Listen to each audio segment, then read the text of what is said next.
our initial lectures where we had to classify under whether it's homogeneous or non-homogeneous systems. With this example, I'm going to solve a real and distinct case that is under homogeneous systems of first order differential equations. Don't forget, our systems would always be a first order. Okay, so assuming I'm making some assumptions here. Assuming I have a differential equation, a higher order, then in terms of prime plus some arguments is equal to 0. I always say we don't destroy the mathematics, it is 3 dots. So I have some argument here equal to some 0.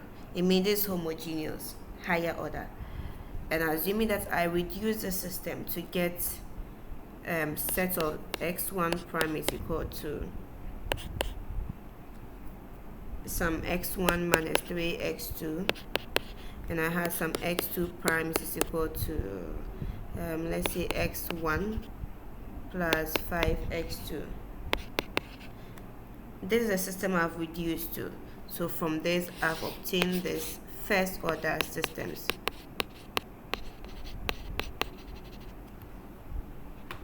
How would I solve such a problem? That is what we are looking at. And so you have to write this in a matrix form where this is x1 prime, x2 prime. Now my augmented matrix, then unknowns here are x1s and x2. What are the coefficients? You realize it is 1, -3, 1, and then 5. This is homogeneous. The source term here is 0. Now we have to find the characteristic equation. So I'll have characteristic equation.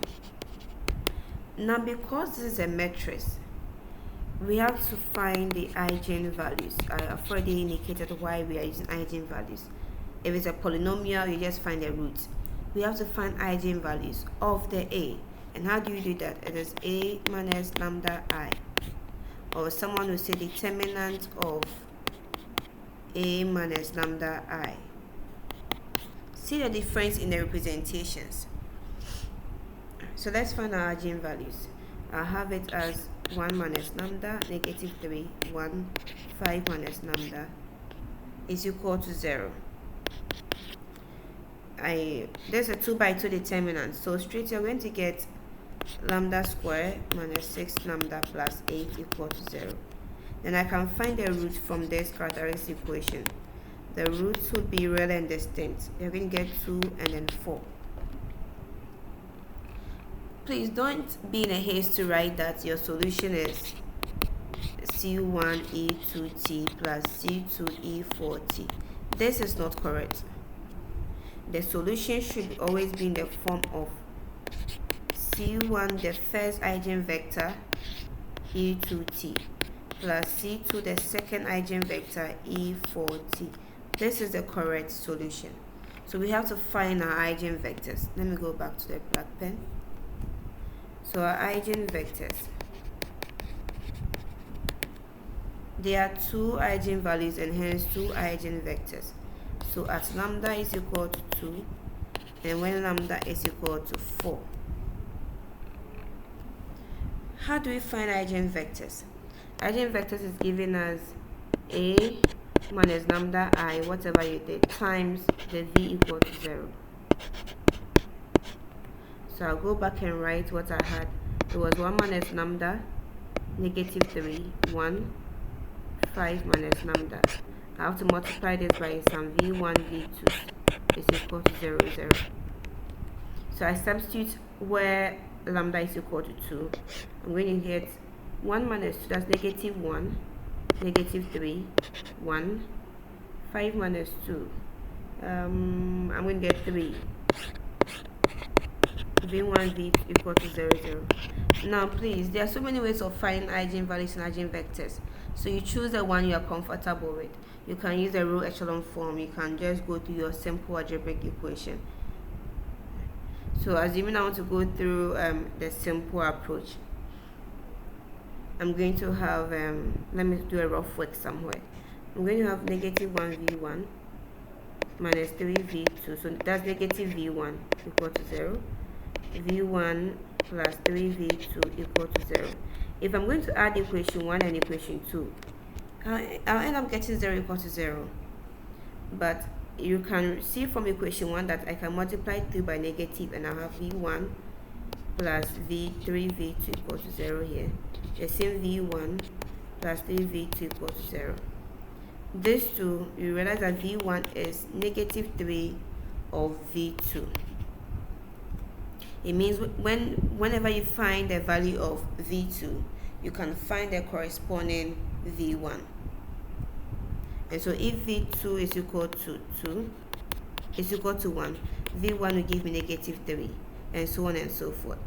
So quickly, let me erase this. There are so many ways for you to find your eigenvectors. So we have v1 is equal to negative 3v2. Oh, that's not it here. And we said if v2 is 1, it will give me v1 to be negative 3. And hence eigenvectors here are negative 3 and 1. That is for v1 and then v2. If I come to 4, I go to the same process. Eigenvalues, eigenvectors. And so wherever I see lambda, I replace 4. 1 minus 4, that's negative 3, 1, and then 1. v1, v2 equals 0, 0. I'll go to the same approach. This is the same as having some, let me use some negative 3v1 minus 3v2 equal to 0. v1 plus v2 equal to 0. Now from equation 1, I can divide 3 by positive 3, sorry, negative 3. So I'll end up getting v1 plus v2 equals 0. And then my equation 2 remains here. These equations are the same. It means v1 is negative of v2.